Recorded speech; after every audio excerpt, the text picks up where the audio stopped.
सासू माँ की नई सहेली।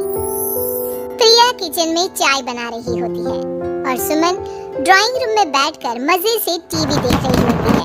तभी दरवाजे की घंटी बजती है। प्रिया, जरा देखना तो कौन आया है। देखती हूँ मम्मी जी। प्रिया दरवाजा खोलती है तो सामने पड़ोस वाली विमला आंटी खड़ी होती है। नमस्ते आंटी जी, कैसी हैं आप? मैं तो बिल्कुल ठीक हूँ बेटा, पर तेरी सास को क्या हुआ है? आजकल कहीं दिखती ही नहीं है। जब देखो तब टीवी के आगे जमी रहती है। अंदर तो आइए आंटी। अरे ओ दीपक की अम्मा, कहाँ हो? अरे विमला, आओ आओ, क्या बात है, बड़े दिन बाद याद आई तुम्हें मेरी। मैं तो हमेशा ही तुम्हें याद करती हूँ, पर तुम ही गायब रहती हो और आजकल तो बाहर भी नहीं आती जाती। तबीयत तो ठीक है ना तुम्हारी? अरे तबीयत को क्या होना है, इस उम्र में तो कुछ ना कुछ लगा ही रहता है। मेरी छोड़ो, तुम ये बताओ कि क्या चल रहा है गली मोहल्ले में? तुम गली मोहल्ले की छोड़ो, चल तो तुम्हारे पड़ोस में रहा है। तुम्हारी नई सहेली आई है। मेरी कौन सी नई सहेली? मैं तो यहाँ बस तुमसे बातचीत कर लेती हूँ या फिर बाजू वाली शर्मा की बहू से दो चार बातें कर लेती हूँ। इसीलिए तो कहा कि तेरी नई सहेली आई है। अब कोई पड़ोस में आया है तो बात तो होनी ही है। कम से कम इसी बहाने हमारा भी एक ग्रुप बन जाएगा।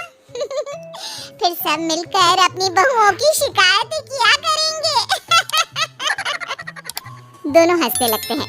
तभी प्रिया चाय लेकर आती है और सामने टेबल पर रख देती है। दोनों चाय पीती हैं और बातें करते हैं। चलो मैं चलती हूँ, अब कल मिलते हैं। अगले दिन प्रिया किचन में कुछ काम कर रही होती है और सुमन आराम से सोफे पर बैठकर मटर छील रही होती है। तभी डोरबेल बजती है। प्रिया दरवाजा खोलती है तो सामने उनकी नई पड़ोसन खड़ी होती है। जी, आप कौन? मैंने पहचाना नहीं। नमस्ते बेटा, मैं शारदा, आपके बगल वाले घर में अभी 2-4 दिन पहले ही शिफ्ट हुए हैं। ओह अच्छा अच्छा अच्छा, नमस्ते आंटी, अंदर आइए ना आप। देखिए तो मम्मी जी, आज कौन आया है? इतना कहकर प्रिया किचन में चाय बनाने चली जाती है। नई पड़ोसन को घर पे देखकर सुमन थोड़ा हैरान हो जाती है। नमस्ते बहन जी, मैं शारदा, आपकी नई पड़ोसन। अच्छा अच्छा, आप हैं हमारी नई पड़ोसन। आइए आइए, और बताइए कैसी हैं आप? जी बिल्कुल ठीक हूँ। वो दरअसल घर पर छोटी सी पूजा रखवाई थी, बस उसी का प्रसाद देने चली आई। सोचा इसी बहाने नए पड़ोसियों से भी मुलाकात हो जाएगी। ये तो बहुत अच्छा सोचा आपने। सुमन प्रिया को आवाज लगाती है। अरे ओ बहू, जरा चाय पानी का तो आके पूछ लो। ये आजकल की बहुएं भी ना, जब तक बोलो नहीं तब तक कुछ नहीं करेंगी। आई मम्मी जी। प्रिया चाय लेकर आती है। दोनों बैठकर चाय पीती हैं और खूब सारी बातें करती हैं। अच्छा बहन जी, अब मैं चलती हूँ, फिर मिलते हैं। अब तो आना जाना लगा ही रहेगा। शारदा के जाने के बाद प्रिया किचन से बाहर आती है। क्या बात है मम्मी जी, आप दोनों को देखकर तो लगा ही नहीं कि पहली बार मिल रही हो। आप दोनों तो बिल्कुल बिछड़ी हुई सहेलियों की तरह बातें कर रही थी। अरे जब दो औरतें मिल जाती है ना, तो बातें अपने आप ही निकल आती है। अब तू अपने काम पर ध्यान दे, बातों पे नहीं। ऐसे ही कुछ दिन बीत जाते हैं। अब सुमन और शारदा अच्छी सहेलियां बन गई होती हैं। दोनों एक साथ मंदिर जाती, मार्केट जाती और कभी-कभी तो विमला भी इनके साथ मिलकर खूब हंसी ठिठोली करती। एक शाम तीनों बैठकर सुमन के घर पर चाय पी रही होती है कि तभी बहुत तेज बारिश शुरू हो जाती है। सुमन जोर से प्रिया को आवाज लगाती है। प्रिया, ओ प्रिया, देख कितनी तेज बारिश हो रही है। जाके छत से सारे कपड़े ले आ, नहीं तो सब भीग जाएंगे। सुमन 2 बार आवाज लगाती है लेकिन प्रिया का कोई जवाब नहीं आता। शायद प्रिया कुछ काम कर रही है, इसीलिए कुछ जवाब नहीं दे रही। अरे काहे का काम, आराम फरमा रही होगी महारानी। तभी प्रिया बीमार हालत में अपने कमरे से बाहर निकलती है। हाँ मम्मी जी, क्या हुआ? मेरी तबीयत थोड़ी ठीक नहीं है ना, इसलिए आग लग गई। अरे सारे कपड़े भीग गए और तुझे सोने से फुर्सत नहीं है। सबके सामने सुमन के मुंह से ऐसी बातें सुनकर प्रिया उदास हो जाती है और छत से कपड़े उतारने चली जाती है। सुमन, ये क्या बात हुई? प्रिया ने बताया ना कि उसकी तबीयत ठीक नहीं, इसलिए उसकी आंख लग गई। तुम भी ना खामखा उसे सबके सामने सुना दिया। अरे आप नहीं जानती शारदा जी, कुछ बहुएं ना बहुत आलसी होती है, घर का एक काम नहीं करना चाहती। ऐसा नहीं है सुमन, तुम्हारी बहू तो बहुत प्यारी है, तुम्हारी सारी बात भी तो मानती है।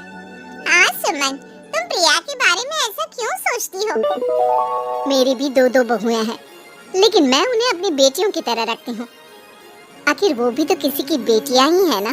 और अगर तुम ऐसा ही व्यवहार करोगी तो एक दिन प्रिया भी तुम्हारे साथ ऐसा ही बर्ताव करेगी। शारदा और विमला की बातें सुनकर सुमन की तो बोलती बंद हो जाती है। वहीं प्रिया भी बाहर से सारी बातें सुन रही होती है। अरे मैं कोई उसकी दुश्मन थोड़ी ना हूँ, मैं भी उसकी माँ हूँ, लेकिन कभी कभी सास बनना पड़ता है, नहीं तो बहुएं हाथ से निकल जाती है। देखो सुमन, ये सब सोच का फर्क है। अगर तुम ये सोचोगी तो कभी प्रिया को अपनी बेटी नहीं बना पाओगी। इतना कहकर शारदा और विमला वहाँ से चली जाती हैं और सुमन अकेले बैठकर उनकी बातें सोचने लगती है।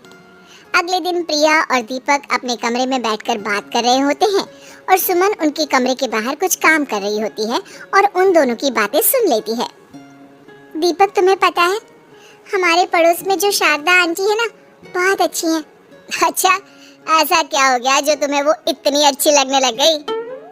कुछ खास नहीं, बस कल जब मम्मी जी मुझे सबके सामने सुना रही थी तो शारदा आंटी ने मेरा साथ दिया।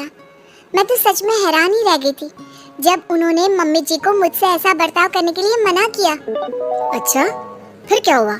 होना क्या था, शारदा आंटी तो मम्मी जी को समझा ही रही थी कि बहू को भी बेटी की तरह ही रखना चाहिए, लेकिन मम्मी जी तो मम्मी जी है ना, उन्हें तो मुझ में हमेशा कमी ही दिखती है। काश मुझे भी शारदा आंटी जैसी सास मिली होती जो मुझे भी अपनी बेटी जैसी समझती। सुमन ये सब सुनकर बहुत उदास हो जाती है और वहाँ से चली जाती है। प्रिया की बातें सुमन के कानों में बार बार गूंज रही थी। उसे बहुत शर्मिंदगी महसूस हो रही थी कि उसने प्रिया के साथ बहुत गलत किया है। अगले दिन सुमन शारदा और विमला को बुलाती है। क्या बात है सुमन, आज तूने ऐसे अचानक क्यों बुलाया? सब ठीक तो है ना? हाँ, सब ठीक है, तुम दोनों बैठो तो सही। तब तक दीपक और उसके पापा भी आ जाते हैं। प्रिया, तुम भी आ जाओ। क्या हुआ मम्मी जी, आपने बुलाया?